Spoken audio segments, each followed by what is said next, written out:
Friends, कैसे हैं आप सब। मैं आशा करती हूँ कि आप लोग अच्छे होंगे, स्वस्थ होंगे, मस्त होंगे और अपनी अपनी पढ़ाई में सब लोग व्यस्त होंगे। तो मैं स्टडी पॉइंट लालगंज भाई महेंद्र सर के इस चैनल पर आप सबका स्वागत करती हूँ। और आज का टॉपिक है मेरा ट्रांसपोर्टेशन। और आज के इस टॉपिक के बारे में मैं आपको बताने वाली हूँ। और इसके पहले मैंने न्यूट्रिशन का टॉपिक बताया है, आप लोग वो वीडियो ज़रूर देखे होंगे। और उसके बाद आज का टॉपिक है मेरा ट्रांसपोर्टेशन। तो आज हम आइए जानते हैं कि ट्रांसपोर्टेशन क्या होता है और ह्यूमन बॉडी में एंड प्लांट में कैसे ट्रांसपोर्टेशन होता है और किन किन चीज़ों का ट्रांसपोर्टेशन होता है, ये सब हमको आज इस टॉपिक में जानना है। तो शुरू करते हैं। आइए देखते हैं कि ट्रांसपोर्टेशन क्या होता है। तो इसमें पहले हमको देखना है what are things that are transported, मतलब कि कौन कौन सी चीज़ों का ट्रांसपोर्टेशन होता है और कैसे होता है। फिर ट्रांसपोर्टेशन इन ह्यूमन बॉडी में ट्रांसपोर्टेशन किस चीज़ का होता है, जैसे ब्लड हो गया, लिम्फ हो गया। और फिर थर्ड टॉपिक है ट्रांसपोर्टेशन इन प्लांट में किस चीज़ का ट्रांसपोर्टेशन होता है। तो हमको इन तीन टॉपिक के बारे में जानना है और कैसे ट्रांसपोर्टेशन होता है, किन किन चीज़ों का ट्रांसपोर्टेशन होता है। तो ये सब हम इस टॉपिक में जानने वाले हैं। तो पहला टॉपिक है what are the things that are transported. तो किन किन चीज़ों का ट्रांसपोर्टेशन होता है in human case. In case of human, protein, carbohydrate, mineral, hormone, ETC. यानी कि जो भी हम कुछ अपने भोजन में लेते हैं या फिर जो भी कुछ हम खाते हैं, जैसे प्रोटीन हो गया, विटामिन हो गया, कार्बोहाइड्रेट हो गया या फिर हार्मोन हो गया, इन सब चीज़ों का ट्रांसपोर्टेशन हमारी बॉडी में होता है। यानी ह्यूमन बॉडी में या फिर जो जितने भी सजीव होते हैं, उन सब में लिविंग थिंग्स होते हैं, उन सब में इन सब चीज़ों का ट्रांसपोर्टेशन होता है।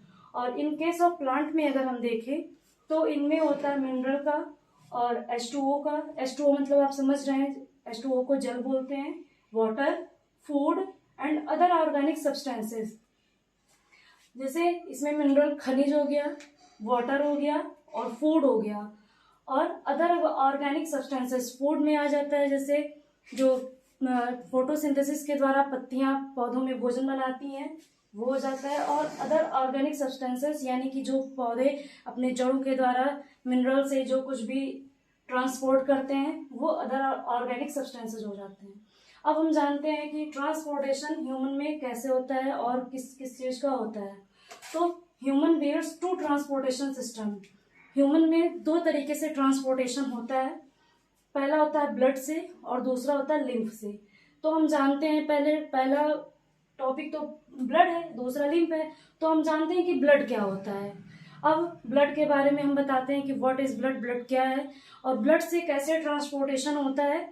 तो ब्लड के बारे में हम जानते हैं। तो आइए देखते हैं कि ब्लड क्या होता है और ब्लड में कैसे ट्रांसपोर्टेशन होता है। तो व्हाट इज ब्लड, पहले हम ब्लड जानते हैं कि ब्लड क्या होता है।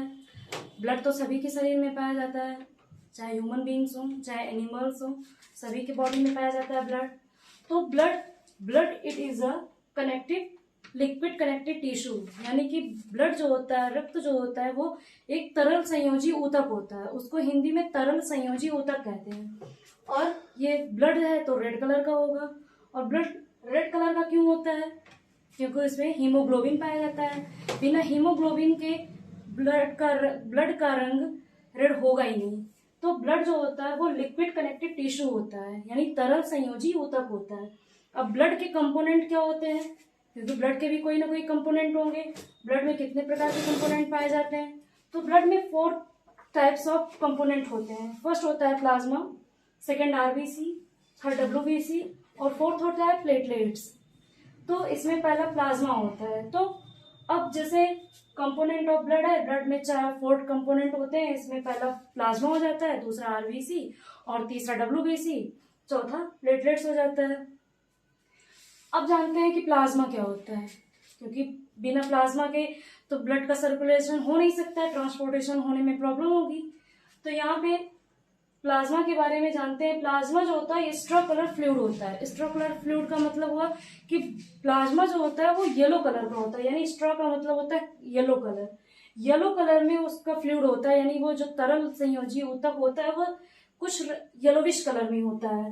और इसमें वाटर जो होता है प्लाज्मा में 90 to 92% होता है, यानी 90 से 92% तक उसमें वाटर पाया जाता है प्लाज्मा में।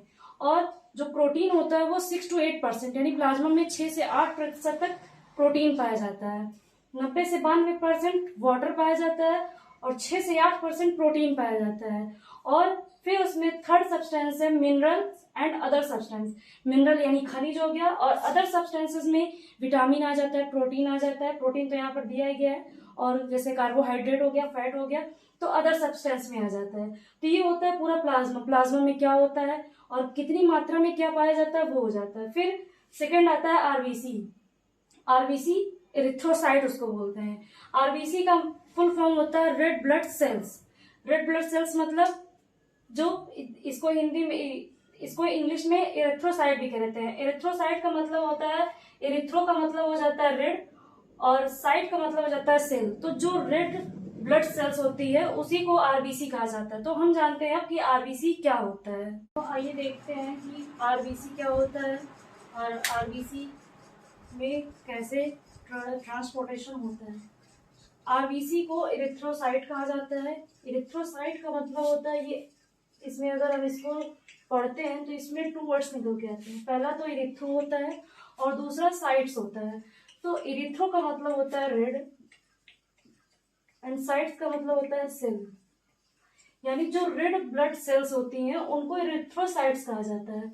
अब इसका शेप कैसे होता है, तो बाइकॉन्केव शेप होता है इसका शेप बाइकॉन्केव होता है, बाइकॉन्केव।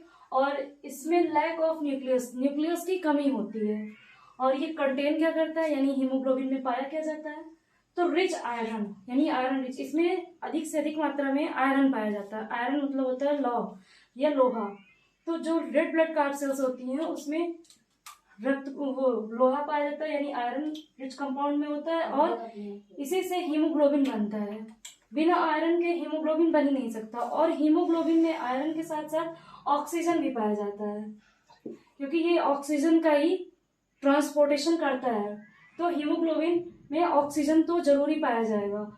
तो ये पूरा आरबीसी होता है, यानी रेड ब्लड सेल्स जो होती हैं वो, उनका शेप बाइकॉन्केव होता है, उसमें लैक ऑफ न्यूक्लियस की कमी होती है, और अधिक मात्रा में आयरन पाया जाता है, और उसमें ऑक्सीजन होता है। हीमोग्लोबिन ऑक्सीजन का ही ट्रांसपोर्टेशन करता है।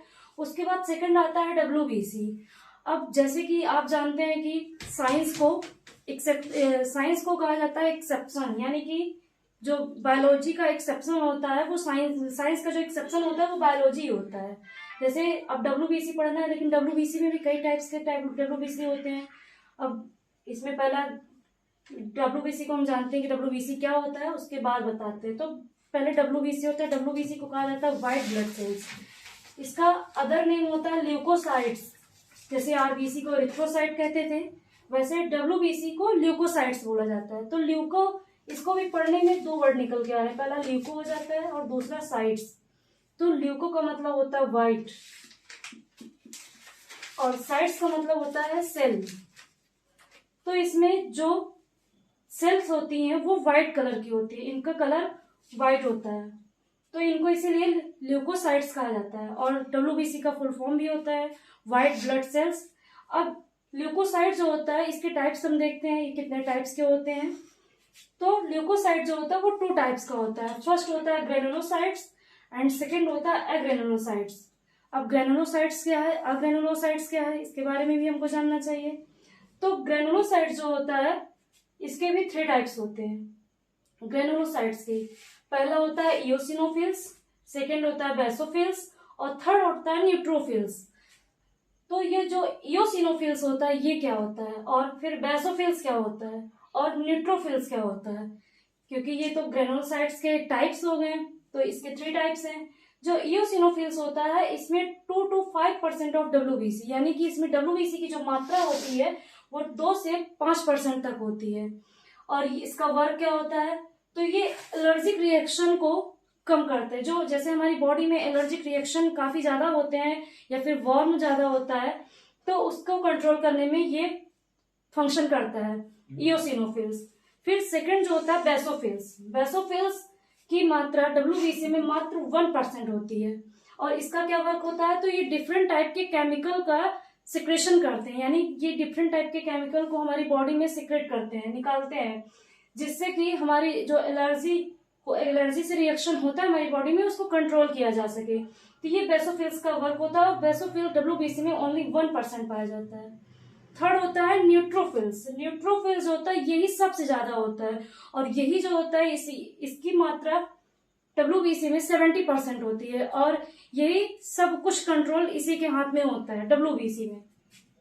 तो जो न्यूट्रोफिल्स होता है वो WBC में 70% होता है, और इसका वर्क होता है, इसको फैगोसाइटिक भी कहा जाता है, यानी सेल ईटिंग। सेल ईटिंग का मतलब क्या होता है, जो भी हमारी बॉडी में एलर्जी होती है, या फिर जो वर्म होता है, या जो डिफरेंट टाइप के केमिकल होते हैं जो हमारी बॉडी में विभिन्न प्रकार की बीमारी होती है, उससे जो बाहर से जो भी बैक्टीरिया, फंगस या फिर वायरस अटैक करते हैं हमारी बॉडी पर, तो उसको जो कंट्रोल करता है वही सेल, ये इसका मेन रोल प्ले होता है उसमें। ये इस पे अपना मेन रोल प्ले करता है न्यूट्रोफिल्स, क्योंकि इसकी मात्रा सबसे ज्यादा होती है 70%। और जैसे फंगस हो गया, बैक्टीरिया हो गया, ये इन सबको डिस्ट्रॉय करता है, और इसको सेल ईटिंग कहा जाता है, यानी फैगोसाइटिक कहा जाता है। फैगोसाइटिक का मतलब ये होता है सेल ईटिंग, यानी जो हमारी बॉडी में खराब सेल्स होती हैं उनको ये खा जाता है। खा जाने का मतलब होता है कि उनको ये नष्ट कर देता है, और हमारी बॉडी में नए नए सेल्स बनने लगते हैं। तो ये होता है न्यूट्रोफिल्स, यानी कि WBC जो होता है वो व्हाइट ब्लड क्लॉट सेल्स होता है, यानी व्हाइट ब्लड सेल्स होता है। उसको ल्यूकोसाइट भी बोला जाता है, क्योंकि उसका अदर नेम ल्यूकोसाइट होता है। और इसके 2 टाइप्स होते हैं, पहला होता है ग्रेनुलोसाइट्स, दूसरा होता है एग्रेनुलोसाइट्स। ग्रेनुलोसाइट्स जो होता है वो 3 टाइप्स के होते हैं। फर्स्ट होता है इओसिनोफिल्स, सेकेंड होता है बेसोफिल्स, और थर्ड होता है न्यूट्रोफिल्स।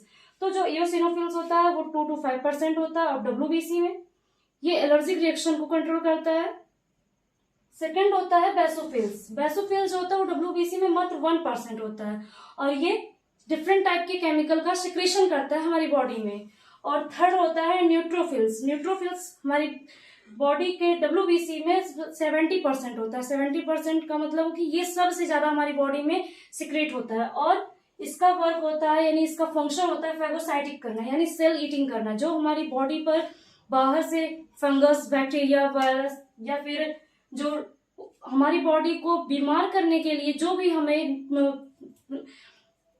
भी हमारी बॉडी को नुकसान पहुंचाने के लिए बाहर से आक्रमण करते हैं, उन सबको ये कंट्रोल करता है। तो ये इसका मेन रोल प्ले होता है हमारी बॉडी में। अब हम जानते हैं कि अग्रेनुलोसाइट्स क्या होता है, क्योंकि ग्रेनुलोसाइट्स तो मैंने बता दिया कि 3 टाइप्स के होते हैं, बट अब जानना चाहिए हमको कि अग्रेनुलोसाइट्स क्या होता है। तो आइए देखते हैं कि अग्रेनुलोसाइट्स क्या है। आइए देखते हैं कि अब अग्रेनुलोसाइट्स क्या होता है। अभी जैसे आपने देखा कि ग्रेनुलोसाइट्स 3 टाइप्स के होते हैं, अब जानते हैं कि अग्रेनुलोसाइट्स कितने टाइप के होते हैं। तो ये भी 2 टाइप्स के होते हैं। ग्रेनुलोसाइट 3 टाइप्स के थे, और अग्रेनुलोसाइट्स 2 टाइप्स के हैं, यानी कि WBC के जो टाइप्स होते हैं वो टोटली 5 टाइप्स होते हैं। जैसे उसमें पहले 2 टाइप्स था, पहला ग्रेनुलोसाइट्स, दूसरा एग्रेनुलोसाइट्स। बट उसके जो पार्ट हैं, उसके जो टाइप्स हैं, ग्रेनुलोसाइट्स में 3 टाइप्स हुए, और अग्रेनुलोसाइट्स में 2 टाइप्स हुए। तो फर्स्ट टाइप होता है मोनोसाइट्स।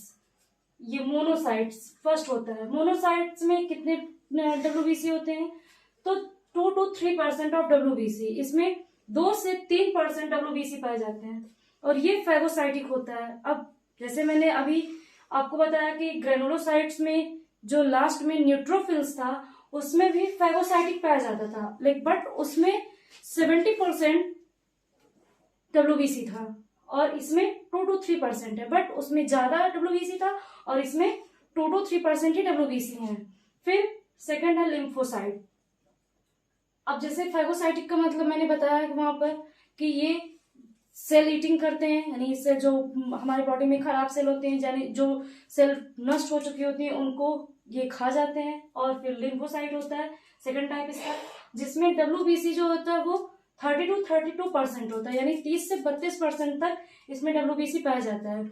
और यही लिम्फोसाइट ही है ऐसा WBC जो हमारी बॉडी में एंटीबॉडी का फॉर्मेशन करती है। अब एंटीबॉडी क्या होता है, यानी प्रतिकारक, जो हमारी बॉडी में बीमारियों से लड़ने के लिए जो क्षमता पैदा करता है वही लिम्फोसाइट होता है। अब जो हमारी इस बॉडी में जितनी भी बीमारियां होती हैं उनसे जो फाइटिंग करता है, यानी फाइट ऑफ फंगस, जितने भी हमारी बॉडी में बीमारी होती है उससे फाइटिंग करने के लिए ये लिम्फोसाइट ही जिम्मेदार होता है। ये लिम्फोसाइट अगर हमारी बॉडी में ना हो तो हम पता नहीं कब के मर जाएं, क्योंकि जो लिम्फोसाइट होता है हमारी बॉडी में कुछ ना कुछ बीमारी होती रहती है। क्योंकि आजकल इतना जैसे फास्ट फूड, जंक फूड लोग इतना ज्यादा खाते हैं और विभिन्न प्रकार के केमिकल का यूजेस हो रहा है उसमें, तो जाहिर सी बात है कि बीमार तो होंगे, और जब बीमार होंगे तो हमारी बॉडी में कुछ ना कुछ एंटीबॉडी पाया जाना चाहिए जिससे हमारी बॉडी को प्रोटेक्शन मिल सके। अब उसके लिए लिम्फोसाइट वर्क करता है, ये रोल प्ले करता है। इसमें 30 to 32% WBC होता है जो एंटीबॉडीज का फॉर्मेशन करता है, और ये यानी इसको कहा जाता है फाइट ऑफ फंगस। ये जो एंटीबॉडीज है ये प्रोटीन का फॉर्मेशन करता है, और उसके बाद इसको फाइट ऑफ फंगस कहा जाता है, यानी जो फंगस से लड़ाई करते हैं, यानी जो बेकार सेल को जो बेकार सेल होते हैं, नष्ट सेल होते हैं, उनको बाहर निकालते हैं और नए सेल का फॉर्मेशन करते हैं। तो ये हो जाता है एग्रेनुलोसाइट। ग्रेनुलोसाइट मैंने बताया, ये एग्रेनुलोसाइट हो गया, यानी कंप्लीट क्या हुआ, आरबीसी डब्ल्यूबीसी, और इसके पहले प्लाज्मा, तो प्लाज्मा हो गया, आरबीसी हो गया, डब्ल्यूबीसी हो गया।